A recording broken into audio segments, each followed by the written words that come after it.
Assalamualaikum warahmatullahi wabarakatuh. Kembali lagi dengan kakak. Kakak di sini akan membahas materi PKN, yaitu tentang menganalisis kesejahteraan, perumusan dan pengesahan Undang-Undang Dasar Negara Republik Indonesia tahun 1945. Untuk pembahasan yang pertama, yaitu tentang perumusan Undang-Undang Dasar Negara Republik Indonesia dalam sidang kedua BPUPKI.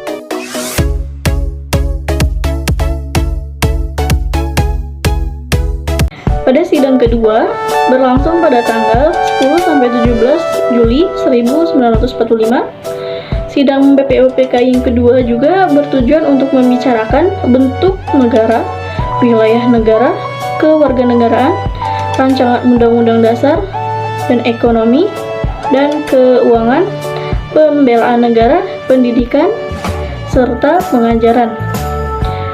Pada sidangnya yang kedua, BPUPKI juga membahas tentang rancangan undang-undang dasar. Untuk itu, dibentuklah sebuah panitia perancang undang-undang dasar yang diketuai oleh Insinyur Soekarno. Pada sidang BPUPKI tanggal 14 Juli 1945, Insinyur Soekarno melaporkan hasil kerja panitia perancang undang-undang dasar. Laporan tersebut berisi 3 hal. Apa saja sih 3 hal tersebut? Yaitu pertama ada pernyataan Indonesia merdeka, kedua ada pembentukan undang-undang, dan ketiga ada undang-undang batang tubuh. Panitia perancang undang-undang dasar juga membentuk kelompok kecil yang berisi 7 orang. Pada tanggal 11 Juli 1945, kelompok kecil itu terdiri dari yang pertama ada Prof. Dr. Supomo, kedua ada Mr. Wongsonegoro, ada juga Mr. Ahmad Soebarjo, ada juga Mr. Amramis, lalu ada Mr. Singgiha, ada juga Agus Salim, ada juga Dr. Soekiman. Dan panitia ini diketuai oleh Prof. Supomo. Dan pada tanggal 17 Agustus, BPUPKI dibubarkan oleh pemerintah Jepang. Dan untuk menindaklanjuti kerja BPUPKI, dibentuklah PPKI atau Panitia Persiapan Kemerdekaan Indonesia. Selanjutnya kita beralih ke pembahasan yang kedua, yaitu tentang pengesahan Undang-Undang Dasar Negara Republik Indonesia pada tahun 1945.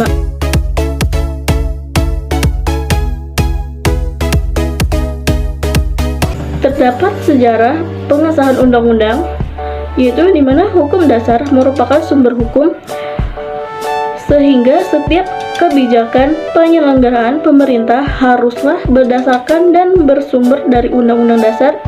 Selain itu juga, hukum dasar juga sangat penting dalam praktik hidup berbagai di negara. Adapun yang disahkan dari Undang-Undang Dasar 1945 yang terdiri dari beberapa bagian. Yang pertama ada pembukaan, ada juga batang tubuh, dan terakhir ada penjelasan. Lalu setelah dibubarkan BPUPKI, kemudian dibentuk Panitia Persiapan Kemerdekaan Indonesia. Pada sidang pertama, PPKI menghasilkan keputusan, yaitu berupa keputusan menyahkan rancangan undang-undang sebagai Undang-Undang Republik Indonesia. Kedua, keputusan pemilihan Soekarno sebagai Presiden dan Muhammad Hatta sebagai Wakil Presiden pertama Republik Indonesia. Ketiga, keputusan untuk sementara waktu tugas Presiden dibantu oleh Komite Nasional Indonesia pasal KNIP. Berikut ini kakak akan memaparkan sebuah video sewaktu pelaksanaan sidang kedua BPUPKI. Amerika Inggris dalam sidang Cobo Sangin yang ke-6 telah diterima dengan suara bulat mosi untuk mempertimuraya. Mosi tersebut adalah petunjuk bagi kita, bangsa Indonesia, apakah yang harus kita lakukan pada masa sekarang. Bangsa di Asia Timur Raya dalam peperangan sekarang ini seperjuangan, sehidup, semati dengan Dainepon, serta berkorban seikhlas-ikhlasnya oleh karena peperangan sekarang ini membela keadilan dan kebenaran. Dua, kita mendirikan negara Indonesia yang merdeka, bersatu, berdaulat, adil, dan makmur, yang tetap menghargai budi jasa Dai Nippon dan hidup sebagai anggota yang sejati dalam lingkungan keluarga Asia Timur Raya. Di dunia, menurut dasar Hasko IQ, Jakarta, 17 November 2604, Chuo Sang-in. Selanjutnya kita beralih ke pembahasan ketiga, yaitu tentang arti penting Undang-Undang Dasar Negara Republik Indonesia tahun 1945 bagi bangsa dan negara Indonesia.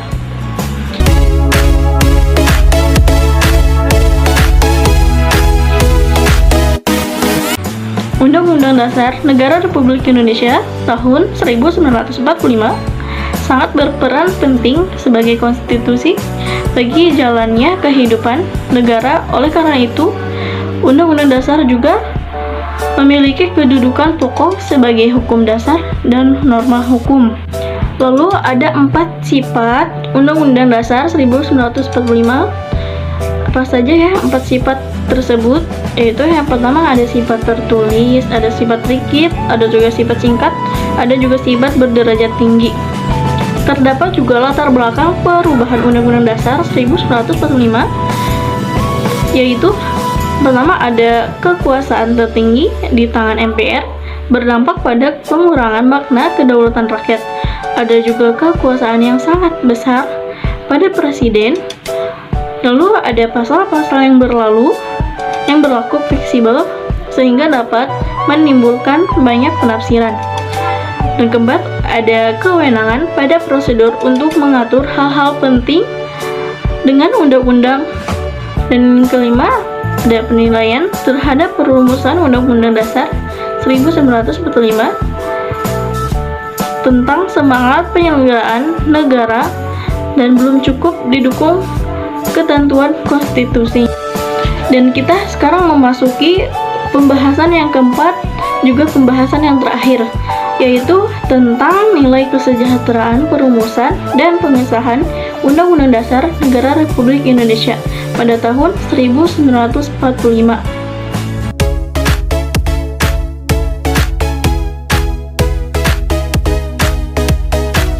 Dari pembahasan keempat ini ada perumusan Undang-Undang Negara Republik Indonesia pada tahun 1945, ada juga pengesahan Undang-Undang Negara Republik Indonesia pada tahun 1945. Kita akan membahas tentang perumusan terlebih dahulu, yaitu terdapat naskah Undang-Undang 1945 pertama kali disiapkan oleh BPUPKI pada masa persidangan kedua tanggal 10 sampai 17 Juli 1945. Pada saat itu membahas hal-hal teknis bentuk negara dan pemerintahan baru dalam bangsa persidangan. Dalam masa persidangan ini dibentuk panitia hukum dasar yang berjumlah 19 orang diketuai oleh Insinyur Soekarno. Kemudian panitia ini membentuk lagi panitia kecil, di mana panitia kecil perancang Undang-Undang Dasar ini melakukan sidang pada tanggal 13 Juli 1945 yang berhasil menyepakati beberapa hal, yaitu dia berhasil menyepakati lambang negara dan negara kesatuan, sebutan MPR, dan panitia penghalus bahasa. Dan panitia penghalus bahasa ini terdiri dari 3 orang. Pertama ada Jaja Diningrat, kedua ada H. Haji Agus Salim, dan ketiga ada Prof. Soepomo. Pada tanggal 14 Juli 1945, BPUPKI juga mengadakan sidang yang beragendakan pembicaraan tentang pernyataan kemerdekaan. Pada sidang tanggal 15 Juli 1945 dilanjutkan dengan acara pembahasan rancangan Undang-Undang Dasar yang diketuai oleh Insinyur Soekarno. Dan dilanjuti lagi pada tanggal 16 Julinya 1945, hasil Undang-Undang Dasar 1945 ini diterima dan diakui secara sepakat di sidang BPUPKI. Dengan demikian selesai tugas BPUPKI. Untuk perumusannya sudah kita bahas, dan sekarang kakak akan membahas juga tentang pengesahan Undang-Undang Dasar Negara Republik Indonesia pada tahun 1945. Pembahasan rancangan undang-undang menghasilkan naskah pembukaan dan batang tubuh Undang-Undang Dasar ini dikenal dengan sebutan Undang-Undang Dasar Negara Republik Indonesia tahun 1945 melalui Berita Republik Indonesia pada tanggal 15 Februari 1946. Dan dalam persidangan BPUPKI tanggal 18 Agustus 1945 dihasilkan keputusan, yaitu ada keputusan pengesahan Undang-Undang 1945 dan ada juga keputusan menetapkan Insinyur Soekarno sebagai Presiden dan DS Mohatta sebagai Wakil Presiden Republik Indonesia, dan ada juga keputusan membentuk Komite Nasional Indonesia Pusat.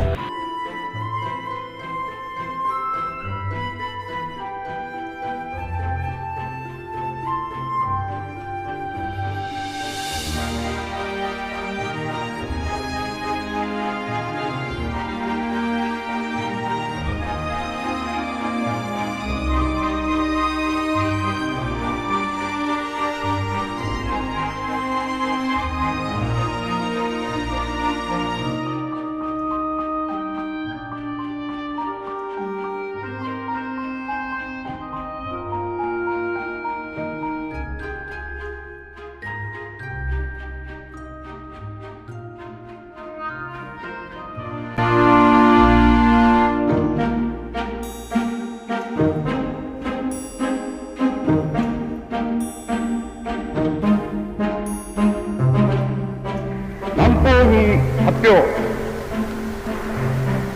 南方軍は昨年9月7日、帝国の東インド独立容認の公約に基づき、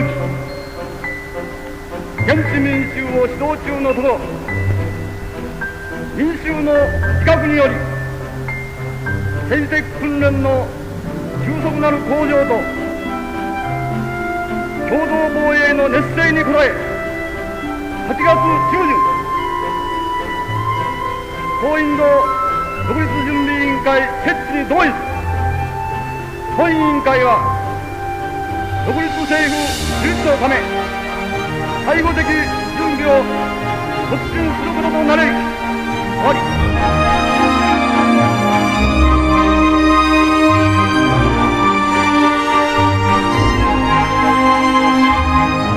それで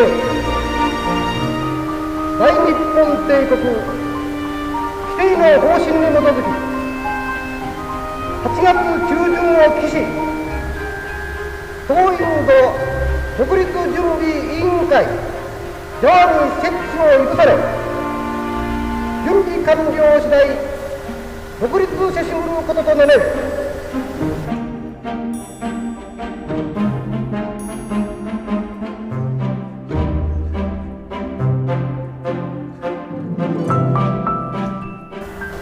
新国家を創建し、よってもって全民の総意に応えるとともに、大東は小国家、小民族の支援に報いるを得るの大任は、実にかかりて本委員会の創建で。Nah, sampai di sini saja ya materi pertemuan hari ini. Kakak harap kalian mampu memahami apa yang sudah kakak jelaskan, dan semoga materi kali ini bermanfaat buat kalian semua. Kurang dan lebihnya mohon dimaafkan. Pertemuan hari ini kakak tutup. Assalamualaikum warahmatullahi wabarakatuh.